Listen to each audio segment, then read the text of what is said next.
नमस्कार, मैं प्रांशी राठौर और आप देख रहे हैं नेक्स्ट 9 न्यूज।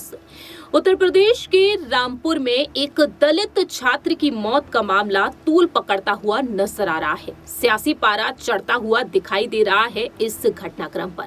दरअसल आपको बता दें कि बीते कुछ दिनों पहले ही रामपुर के सिलाई गांव में एक घटना हुई। यहां पर देखने को मिला कि डॉक्टर आंबेडकर के बोर्ड लगाने को लेकर दो पक्षों में भिड़ंत हो गई और इस विवाद में देखा गया कि पुलिस ने कड़ा एक्शन लिया, फायरिंग होती हुई नजर आई और पुलिस की गोली जाकर लग गई एक दलित छात्र 10वीं के एक छात्र को, जिसका नाम था सोमेश, जो आज हमारे बीच नहीं है। और ऐसे में इस घटनाक्रम को देखते हुए अब परिजन लगातार पुलिस पर आरोप लगा रहे हैं कि पुलिस की गोली से उनके बेटे की हत्या हुई है। ऐसे में देखा जा रहा है कि लगातार उत्तर प्रदेश की योगी सरकार से मांग कर रहे हैं आजाद समाज पार्टी के राष्ट्रीय अध्यक्ष चंद्रशेखर आजाद बीते दिनों संभल पहुंचे थे। वह सपा के दिग्गज नेता शफीकुर रहमान वर्ग के जनाजे में शामिल हुए थे, उनके अंतिम दर्शन करने पहुंचे थे।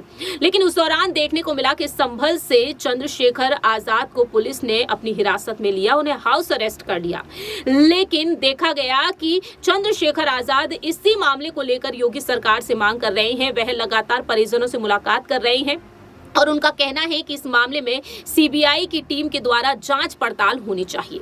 ऐसे में देखा जाए तो चंद्रशेखर आजाद जरा सा भी चुप नहीं है। हाल ही में वह संभल पहुंचे, मीडिया कर्मियों के सामने उन्होंने अपनी बात रखी और कहना उनका साफ तौर पर रहा है कि दलित, मुस्लिम और पिछड़े वर्ग के लोगों को चुप नहीं रहना चाहिए, अपनी आवाज को उठाना चाहिए, न्याय की मांग उन्हें करनी चाहिए। आपको सुनाते हैं कि चंद्रशेखर आजाद इस मामले पर किस तरह से अपनी नाराजगी को एक बार फिर से जाहिर कर दिए हैं। देखिए जरा। आप उत्तर प्रदेश में होने वाले जुल्म को देखो कि पुलिस सरेआम सरकार के इशारे पे गरीबों, दलितों, पिछड़ों, मुसलमानों की हत्या करती है और अगर उनके लोग मिलने जाना चाहते हैं तो ताला लगा के रोकने का काम करती है। हम संविधान को मानने वाले लोग हैं, मगर आप मुझे बताओ, क्या इस देश में लोकतंत्र खत्म हो गया है कि हम अपने परिवार के लोगों से नहीं मिल सकते हैं? ये जुल्म जाती किस लिए? उसकी माँ इंतजार देख रही होगी, उसके पिता इंतजार देख रहे होंगे कि उनका भाई चंद्रशेखर आजाद आएगा, उनको न्याय दिलाएगा, उनके आंसू पूछेगा। मैं क्या जवाब दूंगा उसकी माँ को जिसने अपना 17 साल का बेटा बाबा साहब के लिए खो दिया? ये सरकार और पुलिस की मिली भगत से ये जुल्म हो रहा उत्तर प्रदेश में। दलित अब उत्तर प्रदेश में और देश में सुरक्षित नहीं है। इस देश के दलितों को जागना चाहिए। इस देश के दलित, पिछड़ों, आदिवासी, मुसलमानों को, सिखों, जैन, बौद्धिस्टों को, ईसाइयों को समझना चाहिए कि जब तक आप अपनी राजनीतिक ताकत नहीं बनाओगे तब तक आप इस देश में मारे जाओगे। इसलिए अपनी राजनीतिक ताकत बनाने के लिए लड़ो। अगर लड़ नहीं सकते तो बोलो, बोल नहीं सकते तो संघर्ष करो, लेकिन चुप मत रहो। आपकी चुप्पी आजाद भारत में आपकी हत्याओं की जिम्मेदार बन रही है। आज ये जो जुल्म है ये उत्तर प्रदेश पुलिस और सरकार की देखरेख में गठजोड़ में हो रहा है। जो पुलिस सुरक्षा करने वाली पुलिस थी, जिसके ऊपर हमें नाल था, जिसके माथे पे अशोक चक्र है, जिसके माथे पे शेर का निशान है, आज वही पुलिस भक्षक बन गई है।